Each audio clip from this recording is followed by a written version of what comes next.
During World War I, the Western Front was a landscape of horror, where soldiers endured unimaginable hardships, living in muddy, rat-infested trenches and constantly facing the threat of enemy fire. The bitterness and animosity between the opposing sides ran deep, but something extraordinary happened on Christmas Eve in 1914. It began with a few isolated incidents, when soldiers from both sides ventured out of their trenches and into no man's land, the perilous area between the opposing lines. They cautiously approached each other, unsure of what to expect, but instead of violence, they were met with greetings of Merry Christmas in different languages. The sound of carols singing floated through the cold night air, reaching both British and German ears. Melodies like Silent Night and Stille Nacht seemed to transcend the war's brutal realities, reminding the soldiers of their shared religious and cultural heritage. The German soldiers, known as Tommies, and the British troops exchanged gifts of food, tobacco, and small trinkets. The gifts were often humble, but they carried immense significance in the bleak and desolate landscape of war. Shared moments of camaraderie over a chocolate bar or a pack of cigarettes bridged the divide between the soldiers. As the truce spread along the Western Front, other armies joined in. French, Belgian, and even Canadian and Scottish troops participated in the spontaneous Christmas Truce.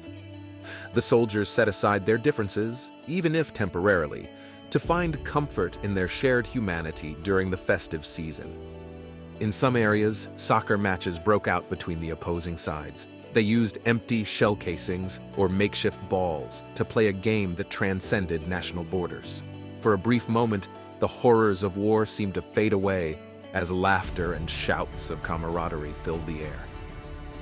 In the heartwarming accounts of the truce, soldiers described how they took the opportunity to exchange photographs of loved ones, showing each other their families and friends from back home.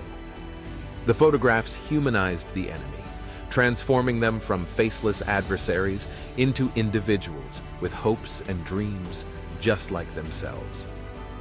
In a remarkable show of empathy, both sides took advantage of the truce to retrieve and bury their fallen comrades, many of whom had been lying in no man's land for days, abandoned amidst the carnage of battle. The ceasefire allowed the soldiers to perform poignant acts of respect and compassion. As Christmas turned to Boxing Day and then New Year's Day, the truce began to fade away. The soldiers, who had momentarily laid down their weapons, were ordered back to the trenches. The war resumed its relentless course, and the cycle of violence returned. Despite its brief duration, the Christmas Truce of 1914 remains one of the most enduring symbols of hope and humanity amidst the brutality of war. It serves as a reminder that even in the darkest times, the human spirit can prevail, and acts of compassion and understanding can bridge seemingly insurmountable divides. In the years that followed, the truce's memory lived on, and many soldiers documented the events in letters and diaries. Their accounts have inspired countless works of art, literature, and films, ensuring that the Christmas Truce of 1914 continues to be a testament to the enduring power of peace and goodwill in the face of adversity. The event also led to debates among military commanders, with some implementing measures to prevent such truces from happening again in subsequent years.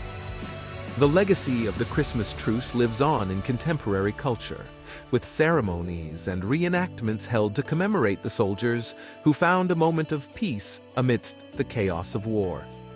The truce remains a poignant reminder that even in the most dire circumstances, the human spirit can rise above conflict, and the desire for peace and understanding can unite people from different backgrounds and beliefs.